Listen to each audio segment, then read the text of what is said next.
నేను కాంగ్రెస్ పార్టీని, ముఖ్యంగా ఇక్కడున్న కాంగ్రెస్ ప్రభుత్వాన్ని సూటిగా ఒక 3-4 ప్రశ్నలు ఆ పిల్లల తరపున, మా పార్టీ తరపున కూడా అడుగుతా ఉన్నాను.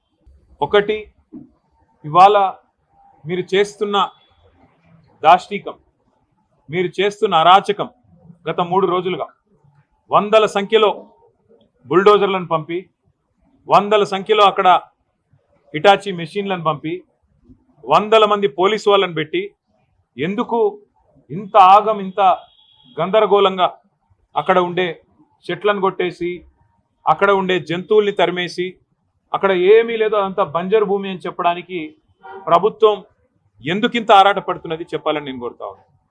ముఖ్యంగా ఈ ప్రాంతం అంటే మొత్తం హైదరాబాద్ సెంట్రల్ యూనివర్సిటీ తీసుకుంటే దాదాపు 2600 ఎకరాలు దాటి విస్తరించి ఉన్న ఒక విశ్వవిద్యాలయం.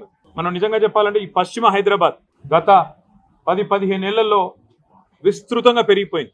అది మన గచ్చిబౌలి కావచ్చు, నానక్రామ్ గూడ కావచ్చు, ఖాజాగూడ కావచ్చు, ఆ ప్రాంతం మొత్తం శేర్లింగంపల్లి దాకా, ఎక్కడికక్కడ ఇవాళ కోకాపేట దాకా విస్తృతంగా ఒక కాంక్రీట్ జంగల్గా మారిపోయిన పరిస్థితి.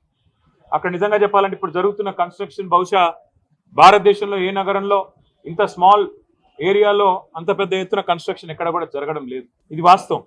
అక్కడ మా గవర్నమెంట్ ఉన్నప్పుడు కూడా మరి 57-56 అంతస్తుల బిల్డింగ్లకి మేము కూడా పర్మిషన్లు ఇచ్చిన మాట కూడా వాస్తవం. ఇవాళ అక్కడ జరుగుతున్న నిర్మాణం కొన్ని లక్షల కోట్ల స్క్వేర్ ఫీట్ల నిర్మాణం అక్కడ జరుగుతూ ఉంది.